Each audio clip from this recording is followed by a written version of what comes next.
Shuti bakunzi bacu twongeye kubaha kaze mu biganiro byacu.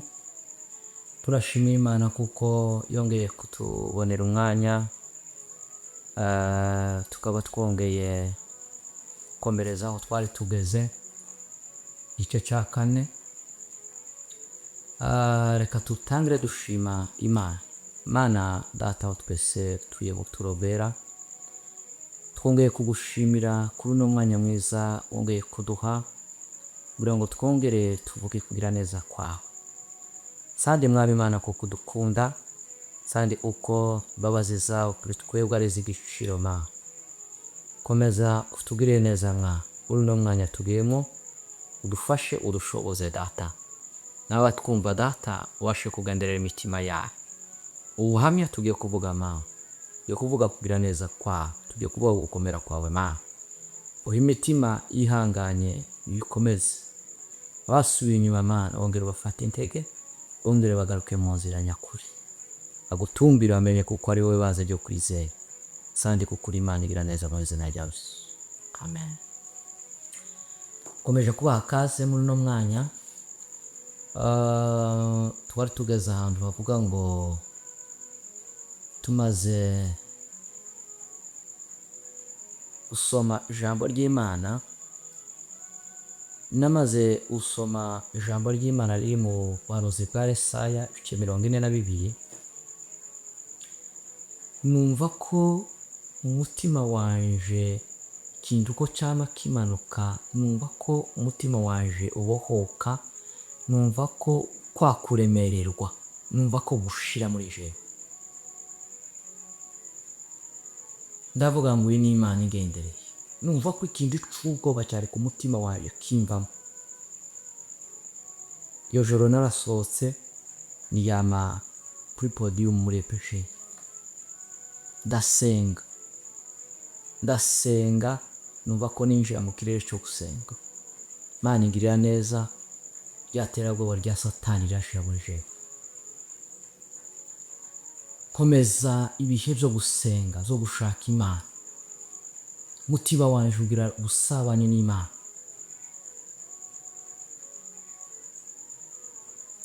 Hamagara Imana muri jewe, Imana ndayumva. Cyo gihe narazamutse, shitse mu rugo, nakomeje kugirana usabane n'Imana. Bwa buryo buraboneka. Kibazo cyari cyaranteye ivyo byose, cyakuri ivyo byose kiva mu nzira kirarangira. Ndatura namaze igihe kirekire ndi mu bwiza bw'Imana.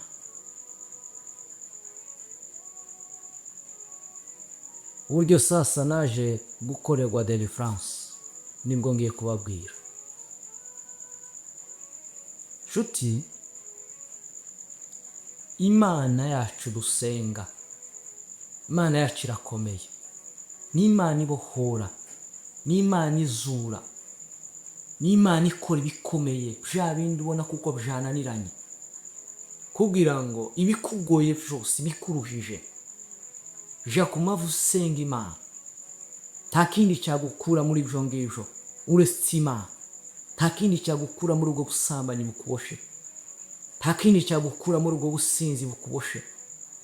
Nta kindi cyagukura muri ibyo byose uzi umutima wawe wananiwe kurekura.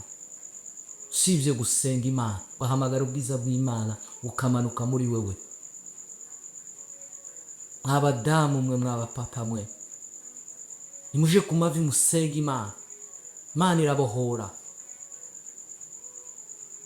Imana yacu niyo kwizerwa. Ntukemere kuko Satani agukoresha. Ntukemere ko iyi si gukoresha, iyi si gushuke. Ntukemere ko inshuti mbi zigushuka. Tumbira Yesu wenyine, niwe banze ryo kwizera. Nakiri umwuka wa deliverance. Nabonye Imana, nabonye ubwiza bw'Imana.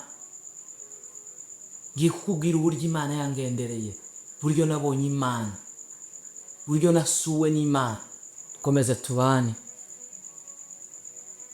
ubuzima bwawe bwinjizemo kuramya Imana no guca bugufi ukayumvira. Je wikubwira nabonye Imana, nabonye isi. Cyo gihe maze kwinjira mu bihe byo gusenga, nahuye n'intambara zitandukanye. Satani ahagurutse ingabo kundwanya. Mba mu buzima bugoye, mba mu buzima buruhije, ubuzima bwo kurwaza, ubuzima bwo kurwara, ubuzima bw'ubukene. Ariko nakomeje gusenga Imana kubera kuremererwa n'ubuzima. Naranyereye, narateshutse, ngendera mu ntege nke. Ikintu kigera ku amezi nk'atanu nasenga ariko bidafashe. Zanibuka ico gihe hageze umukozi w'Imana vuye mu Rwanda kandi azanwe n'ikibazo canje. Imana yamunyeretse tumwa y'Imana bita Apotre Jacques.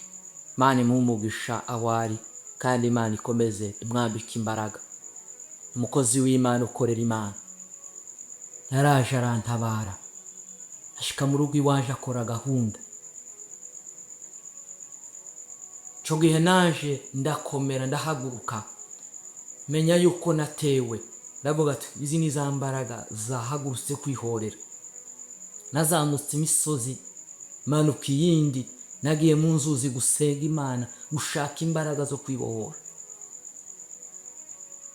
Nshuti bakundwa, Imana igira neza. Haleluya, Imana igira neza. Nukuri mukomere ku Mana. Nimba usenga umenye kuko Imana usenga ni Imana ikomeye, ni Imana ibohora. Imana itareba nk'abana b'abantu. Imana iratekereza kuko twebwe dutekereza. Abantu barashobora kuguta bakakuvaho, ariko Imana ihorana nawe. Twebwe abana b'abantu tuzaduhemuka tukava ku Mana, ariko Imana ibihe byose ihora iri mu maso, ihora iri ku bwacu kugira ngo ibashe kuturambira. Zanibuka joro rimwe hari mu masaha 9, naryamye nasenze, kandi muri ivyo bihe byose nifuza gushaka Imana. Kabwira Imana ngo Mana, ubuzima bwanje niki ko nkora nk'abandi, bikarangira je nguye mu gihombo, bikarangira ninjiye mu madeni. Baza Imana impamvu. Ndaryama, zanibuka hari mu ijoro saa 9, fatwa n'umwuka, nabyutse mvuga ku ndimi. Nabyuka mbura amahoro, kaza numva ikiganza canje kinshaka guturika. Nabyuka ndagenda mu ishakoshi, mu ivalize nshaka ikaye, sanga harimo ikaye n'ikaramu kuko nkunda kwicarana ikaye n'ikaramu kubera Imana yatugiriye neza iduha impano zo guhimba indirimbo.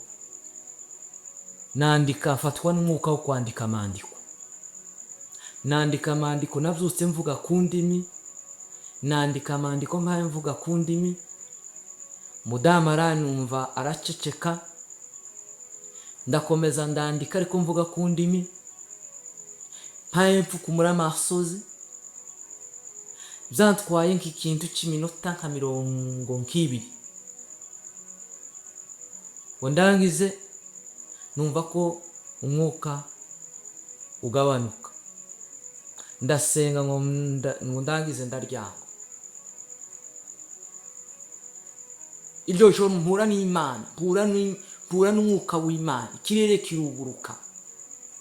N'umunsi ntazibagirwa kuko umuririmbyi yaririmbye aravuga ngo ntazibagirwa mu gihe yakizwa mu buzima bwiwe. Uwo munsi sinzowibagirwa kuko Imana yampaye impano. Imana irangenderera, iraniyereka. Aho ni urugendo rwaje rwatangiriye.